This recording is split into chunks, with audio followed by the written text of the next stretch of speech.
have to. I have to do it. Um, you're gonna be so mad at me. Oh God. All right, where are we going? What are we doing?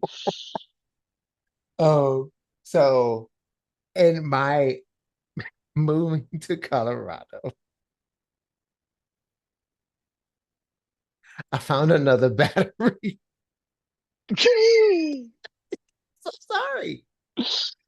I don't know. I thought I grabbed all of them and I thought I found all of them the last time I sent everything. I was like, where the Oh hell did this man. come from? I told Cap and I told Young Man they would not let me live it down. They said, this is why we can't get bonuses because you. Hey, So, that's that. Yeah, but keeps. I am closer. There you go. There you go. Yeah, that works. Golly, a little klepto over here, I'm stealing so fucking sorry. shit. That's what they were saying. Like, you just like stealing stuff. I was like, you guys, I just grabbed the extra battery packs and I put them in my bag. And then I leave out because I'm like working there all the hours. I'm like, oh, I'll just bring it back the next day. Yeah, I'll bring it And back the the, next day. and the next day, I don't bring it back because I moved and changed bags. And Then you have, six different bags with six different devices and batteries in them, yeah, And then and we're then I'm like, like, why here doesn't they my team are. have batteries? Yeah, Oh, wait, yeah. yeah, Well, atomic energy over here. yeah, sometimes I'm like, oh, okay, I'll leave it in my car and I put it in the little thing in the middle of the driver's seat where you put your elbow on. And I Yep. don't normally check that because I'm like, oh, I have my bag. So why would I do and go in there? I'm like, This dude. This dude. at least I told you from day one, I will always own my stuff. Yeah, yeah, yeah. Sometimes for longer than your employment relationship. Yes. Now you turn, it into personal property, and then, it's fine. Yeah. Now you have a battery that you can't do anything with. It's fine. Like my name tags. Yeah, yeah, yeah. This is now property of me. It's It's property of me. me. It has my name on it. You Yeah, it's me. um Possession is nine-tenths of the law. yeah, and Whatever. so I thought I gave them all when I on the Dallas trip. I brought them in the suitcase intentionally. I was like, "Here, Cap, please take these back," because they were driving. He was like, "Joshua, why do you have so many?" Oh man, that's funny. That's funny. Yeah, yeah. So I'm so sorry, but I It's like me and box cutters and markers. Like my house is full of box cutters and markers. Like, yeah, and I had so many gloves. I was, yeah.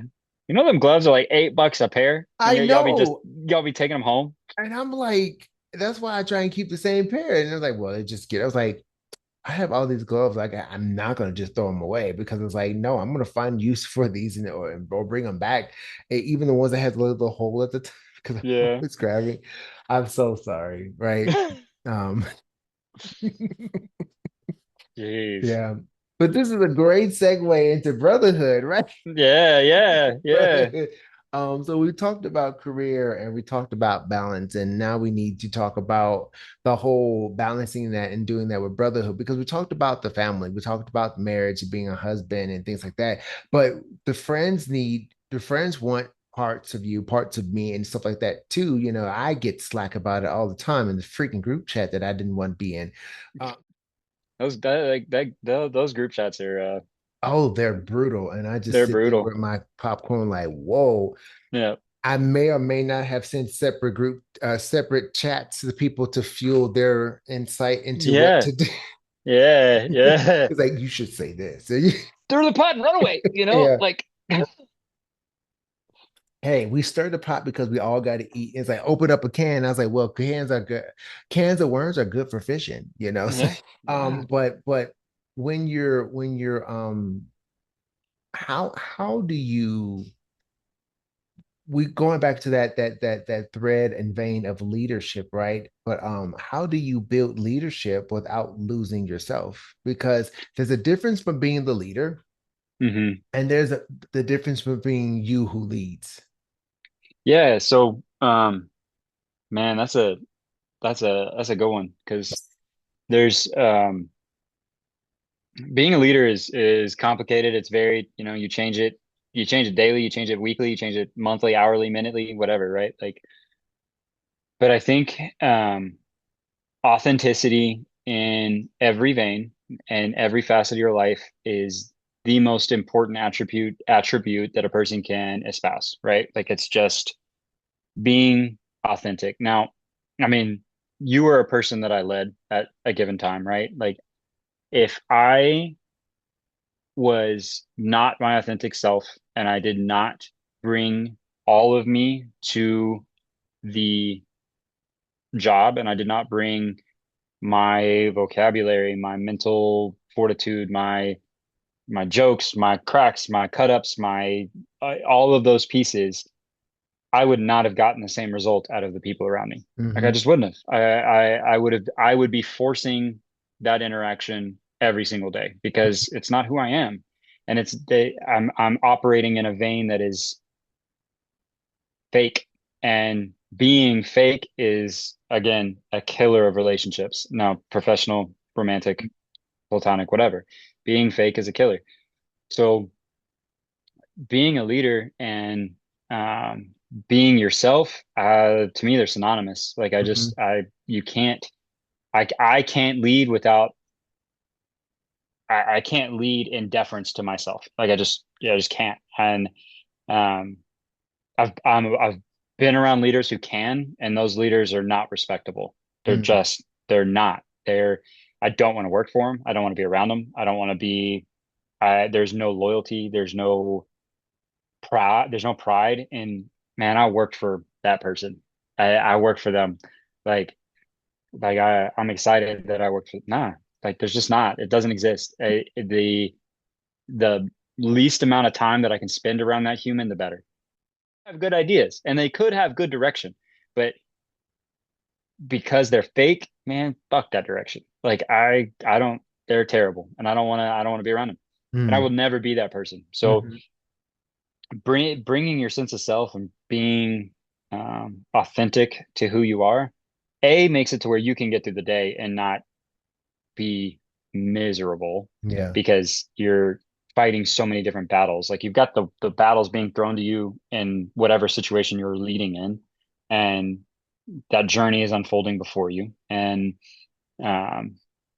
and you've got to fight those battles and you got to give direction and you got to be that pillar for your team, that touchstone so that they can come back and be like, am I doing this right? And you're like, yeah, I got you, right? Hmm. So you've got those battles. And then if you're also fighting this like internal battle with your who you are, like your attention is too divided and you're not going to be able to give full thought process and full thought power to whatever that situation is. So I when I'm in those situations and when I'm in a leadership situation, which is, every day, every minute, right? Like there's somebody somewhere you're leading and there's somebody somewhere that you're that is looking to you for an example and trying to follow and trying to grow with you that I cannot give up myself in those situations Hmm. because the if you lose respect, if you lose loyalty, if you lose like respect and loyalty are the two primary things. Like I can be not loved for a minute. I can be not liked for a minute. I can be like those things I can sacrifice for a moment. And whether that be my wife, whether that be my team, whether that be my kids, whatever. Like they cannot like me, they cannot love me for a minute because of my direction. But if they Hmm. don't respect me and they're not Yeah. loyal to me, then I really have lost, and I really have I really need to reevaluate what I'm doing. So, and the number one thing that I can do to maintain respect and loyalty is be authentic, because then they Yeah. can say that direction that you're providing, that leadership that you're providing is truly you. I may disagree with it, but it is truly you. And I know that I like you and I know that I love you long term, and that's you. So I can respect and be loyal to your direction, and I can respect and be loyal to your leadership. And authenticity is key. You Mhm. can't live without it. You are very correct in that because there are plenty of days where you would not let me be great. Yeah, yeah, yeah, But no, no, I don't think so. I'm still waiting for my barbecue, yeah, my grill. Yeah, yeah, you still owe yeah. me the grill. I still owe you that. Yeah, Next time you're in town, you just come to the yes, house. Well, I'll grill for you here. sweet, sweet. We'll pour some whiskey. Drink some barbecue, Yeah, it'd be we can great. finally do that. Yeah, we can. We can. Yeah. You are absolutely correct. It's like, and that is something that all men across the that I've talked to, it's like if they lose their respect and lose that sense of loyalty in that, it's like that they cannot they can do without being loved for a moment or liked or whatever the case would be. But the minute that they lose respect, um, it's like death. Yeah, it Instant is. death. It is. Yeah, Yeah. because Like like it. you can say whatever you want. It's like blah blah blah blah blah. It's like, and you finish it, and you no longer have my respect. That is it. Because you get Nope. like, how do you get that back? Yeah. I mean, it's like, yeah, I can, I can count, like everybody's has bosses and, I've got multiple, I've had multiple, all that kind of stuff. Right.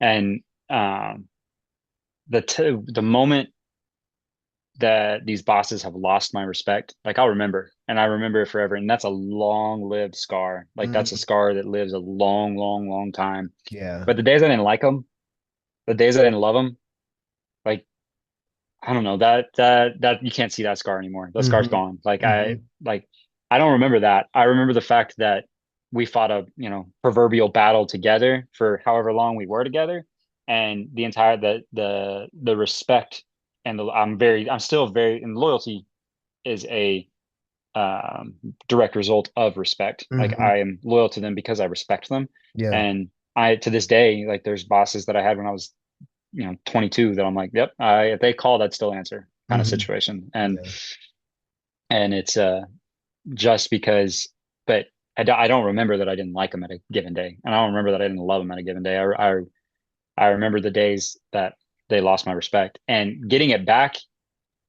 I won't speak for everybody, but for me, shit, that's damn near impossible. Because I will yeah, always remember that time. I'll always remember that time. I'm like, man, when are you gonna do that again?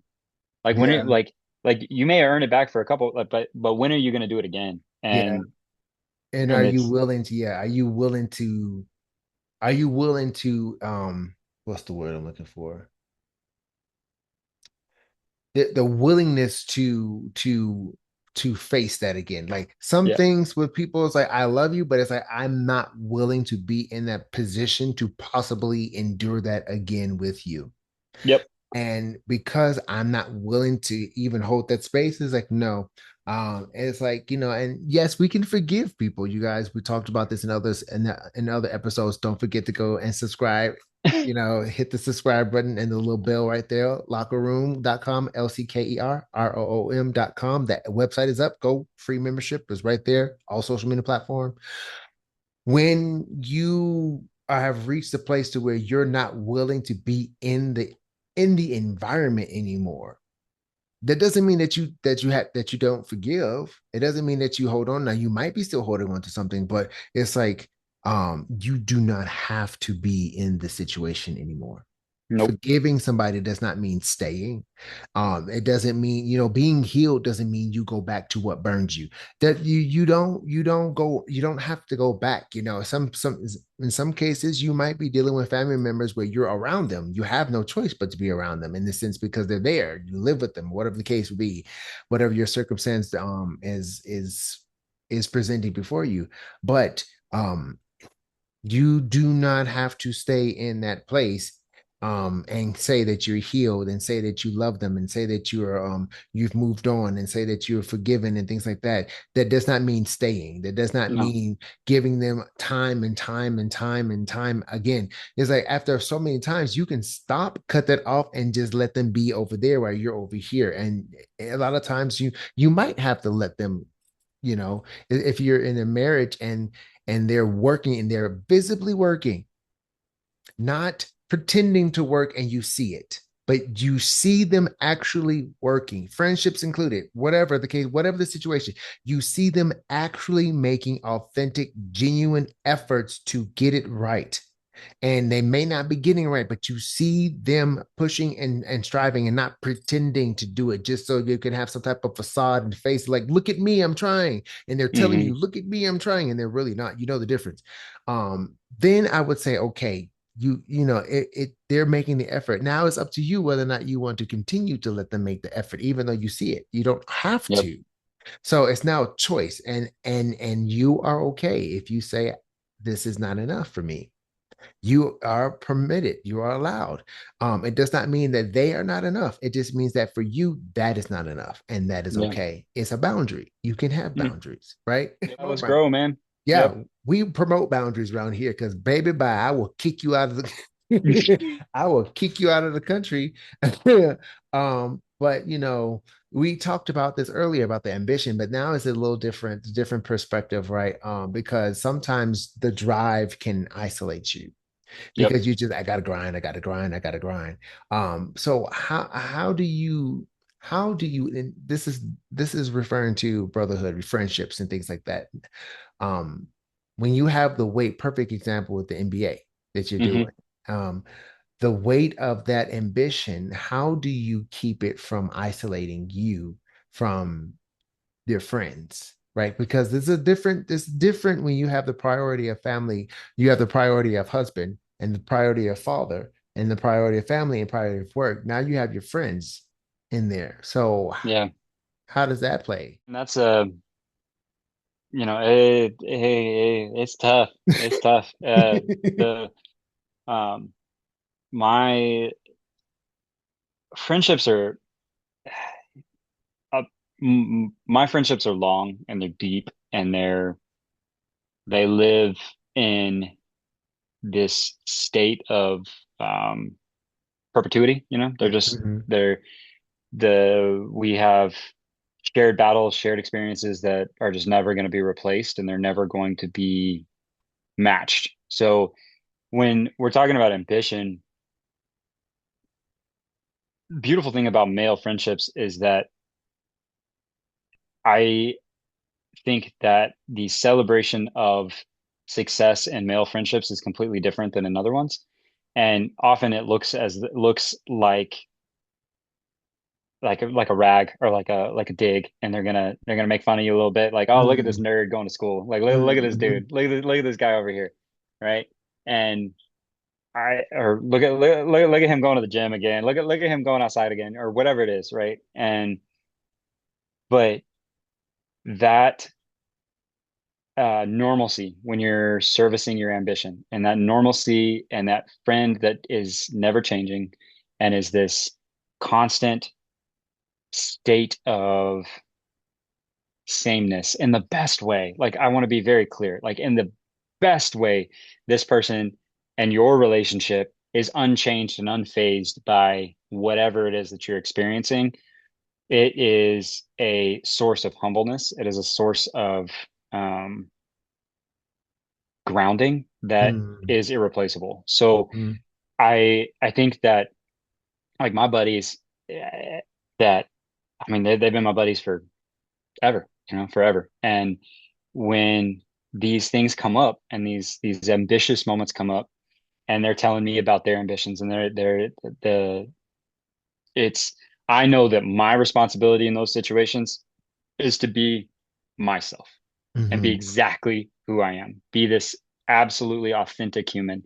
And that's their responsibility in those situations too. And I just think that a true friend is that one that when you have to Mhm. step away, it's not a dig. It's not a forgetfulness about your relationship, or you not paying the friendship its due. You Mhm. are you are it's respected, and your space is given with no question. And if I do have to abandon boys' night one night, or that week, or if I have to say, it's like, hey man, for the next, like, I'm gonna be incognito for like the next 3 months because I'm going overnight at work, and that's gonna take all my time, my sleep. I'm gonna sleep when you're awake. Like this is where I'm at. They're like, all right, fam, we'll see you in January. Like, it's all good. We'll catch you up then. And Mhm. it's this true authenticity, and it's this true recognition, and, like you've said multiple times, witnessing of where I am and who I Yeah. am, Yeah. that allows me that space to service my ambition and service that space and service that piece of me that other relationships just don't necessarily do the same thing. and Yeah. they can't occupy that same space because you're it's you just can't. Like not everybody married their high school sweetheart that was their best friend first that also has that piece. So like your friends are invaluable when it comes to your ambition because it's going to keep you grounded and keep you humble and then remind you why you're working and remind Yeah. you why you're growing. Yeah. And it goes, you talked about it too, without saying it. It's like when you are in those friendships to where they stay, like Hmm. whatever's going on with you, it could be ugly, pretty, pristine, whatever, and you're going through these phases of changes and things like that, and you see them stay. And it's like that wrecks you in a way that it can't be duplicated somewhere else because it's like you stayed. It's like you didn't drop me. I didn't. It's just it's like a lot of times people don't have that. Men don't really Yeah. have that. It's like they get dropped. We get dropped, and then when we have those friends that don't drop us, like they see what's going on and they stay. They Or they're hold there us with you. exactly. They're there with you, and they're not necessarily trying to fix it. They're like, "I'm here with you. What do you need?" It's like no, this is all you. Like you Yeah, know, you did this, but I'll bring the beer. And yeah, like yeah. be It's like, like, yeah, no, that's a messed up. Like you could tell me about it, but how you gonna fix it? I'm gonna sit yep, here, go you, but go you. Yeah, but it's there like, you but go, they're buddy. they're staying through it, and it's like that's a different type of witnessing, right? Because it's like they're giving the space for your true self to come through. It's like you can be however way you're going to be, and they're just there. They're seeing all of it, and they're not changing. Yep. Staying for those of you all who don't understand what I'm talking about, like Emerald knows exactly what I'm talking about, right? When somebody stays in your life, it's like they stay without judging you. They stay without changing who they are. Like the Hmm. response that they normally would have given before is still consistent. They still are genuine. They still are authentic. They don't weaponize whatever is going on, and they are there. They are with you through it, through, right? So that when somebody is staying in your life like that, don't do them dirty. Don't please Yep. don't get it together. Get it together right now. Right. Loyalty and respect, man. You gotta Exactly. repay it. Exactly. Yeah, they may talk about you after everything is, but they might even talk about you while you doing it or in the Yep. middle of it, but they're staying and they're there because it's like that is a different type of love. That is a different type of camaraderie, different type of relationship. And if that's your spouse or that's your partner, and you don't have a clue and you ain't see that, this is a perfect time for me to say that we are not professionals in this way. Um, if need be, this is all for entertainment, right? Yeah. Go get the counseling. And I'm not trying to be funny. I am a little bit okay. I'm not gonna lie, Yeah. but I am still being serious and genuine. Like counseling, get the therapy, go see the psychiatrist and things like that, because there might be some overarching things going on that this platform may not have the capacity to help you to laugh through anything like that, and we don't promote it as such. It is purely for entertainment, but we are not going to make it seem like those avenues are not resourceful, because like I've gone through counseling, I've talked with people about different things too, and it's so helpful. Like there's no shame in doing that, and if anybody's trying to make you feel bad about them, they're not your friend. Yep. So, so definitely go and pursue those avenues and things like that, because that's why they exist, right? And the counselor, the therapist, the psychologist that is helping you, they're meant to give you tools to help you to get better, not to keep you stuck in the same place, right? So if you're not growing and you're talking to people, you've been with them for a while and you're still at the same place, I would say you might need to find somebody who can give you better tools, right? Because the purpose is to find ways to fire them so you don't need them anymore, right? Yep. Treat the symptoms, let's get healed.